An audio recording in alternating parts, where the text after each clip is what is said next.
Dear friends, today I have a lovely age-old classic story for you, Little Red Riding Hood. Many of you would have read about it, heard it, but now hear from me, Ammu, on Ammu&You.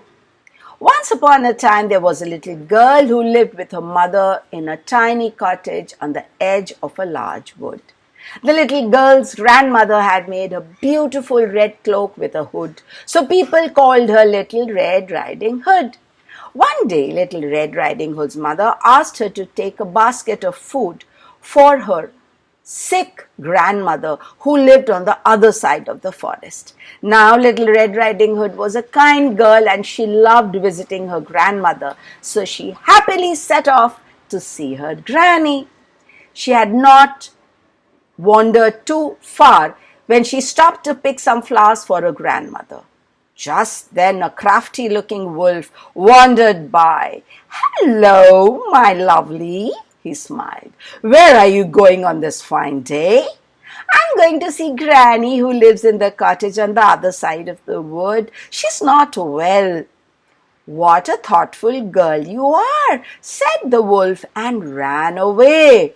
Now, Little Red Riding Hood had remembered not to speak to strangers, but because she was a bit too kind, she couldn't help responding to this wolf.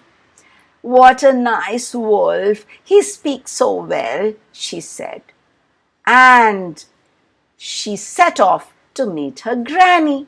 Meanwhile, the wolf, who wasn't nice at all, ran all the way to Little Red Riding Hood's grandmother's house.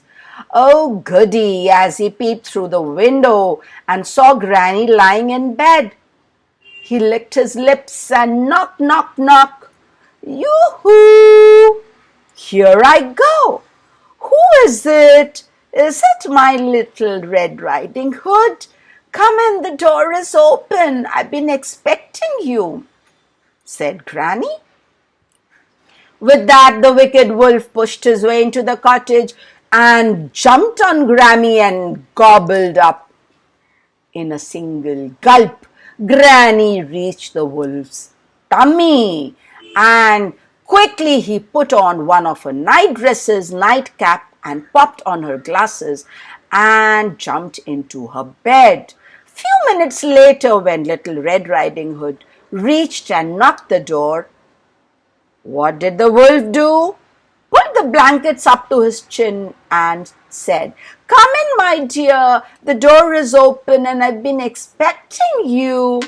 Little Red Riding Hood skipped into the house. "I brought you yummy food." "Granny, what big eyes you've got!" "All the better to see you with, my dear," replied the sneaky wolf. "But Granny, what big ears you've got!" "All the better to hear you with, my dear," replied the wolf. And now Little Red Riding Hood was getting scared. "And Granny, my God, what big teeth you have!" "All the better to eat you with, my dear," roared the wolf and jumped up and pounced on the Little Red Riding Hood and gobbled her up. But before that, Little Red Riding Hood managed one ear-piercing scream of help. Out in the forest, a passing woodcutter heard the loud scream and raced to see what was happening. He charged into the cottage, where the greedy wolf was smacking his lips with glee. "Ah!" And he understood in a flash. He swung his axe and killed the wolf with a single blow. Then he drew out his knife and slit open the wolf's over-bulging belly. Out popped Little Red Riding Hood with her grandmother with so much relief. And from that moment, Granny invited the woodcutter to tea every evening and said that he was now her friend forever. Little Red Riding Hood never talked to strangers again, particularly one with big eyes, big ears, and big teeth. She had learnt her lesson well, never to disobey her mother. So, children, I hope you also remember that.